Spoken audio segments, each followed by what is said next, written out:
I was a freshman in high school, and I can remember being given an assignment. I think it was in social arts class, and it was to go and interview a community leader. Well, me being kind of lazy like I was, I looked for somebody who was close, the closest community leader I could find. Well, right near the school, there was a large, wealthy mainline church, and so I went over and set up an appointment to meet with one of the ministers to just talk with them. It happened to be the youth minister. Well, when it came time to meet, I had never actually gone and talked to a minister before in my life. So I was nervous. I can remember making my way back through the building, kind of through some dark spaces, past a large sanctuary and back to this room, which was his study. And I went and the door was open. I kind of peered in. He turned around. He said, "Oh, hi, you must be Tom." So I go and sit and meet with him, but I'm nervous as anything. Well, he was really a friendly guy, and so he made me feel at home. I can't remember. It seems like he might have offered me a Coke or something like that. We're talking, and at one point, as I'm interacting with him, some things about faith, but I don't know very much about faith. It seemed to me that he believed in reincarnation. He might not have believed that, but it seemed to me like he did, to my limited understanding of faith. But as we talked, he kind of turned the interview around and asked me a little bit about my life, and somehow it came up that when I was 10 years old, I was hit by a car. And I was hit by a car on vacation when we were vacationing south of Virginia Beach in a place called Sandbridge Beach. And I was hit by a car on my left side, and I flew about 30 feet in the air and landed on my right side and just burned on the asphalt, so that my right side was all like one big blood. And on my left, I broke my arm, broke a few ribs, had a concussion, amnesia. They thought I had a ruptured spleen. It was a pretty hairy situation. And so I'm describing that, and then there was a pause. And this young minister said, "Tom, why do you think God saved your life?" And there's a little pause.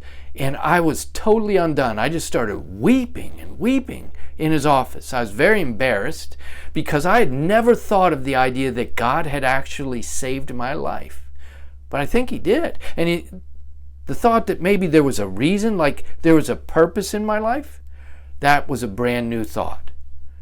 Hi, my name's Tom Griffith, and I'm from Greater Formation, where I help people get clear, get focused, and be fruitful. What I do is help people discern things like even what I'm talking about right now. When they're kind of confused, I help them lay a foundation for the next stage of their life and for their whole future to take bold steps into that space. But let me go back to the story. So there I am in his office weeping, and he comforts me a little bit, and that's the end of that story. But it's a story that I will never forget.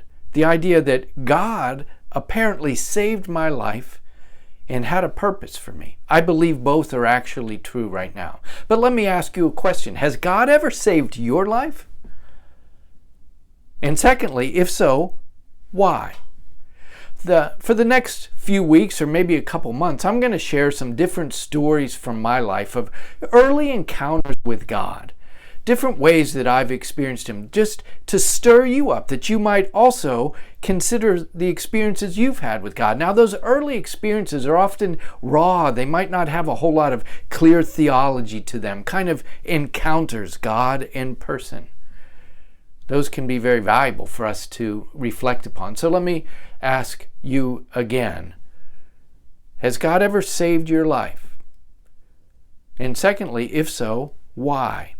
Now let me challenge you to consider maybe replying to this post and give how has God maybe saved your life? I'd love to hear stories about that. You don't have to go long, just share about it. Or if you have a sense of what the purpose of that saving might be. That would be awesome for us to have some interaction around that. And the third challenge is maybe you can repost this or forward it to a friend or to help stir them up. Let's consider the ways that God's encountered our life. That would be awesome. So let me leave you again with those two simple thoughts. Has God ever saved your life? And if so, why?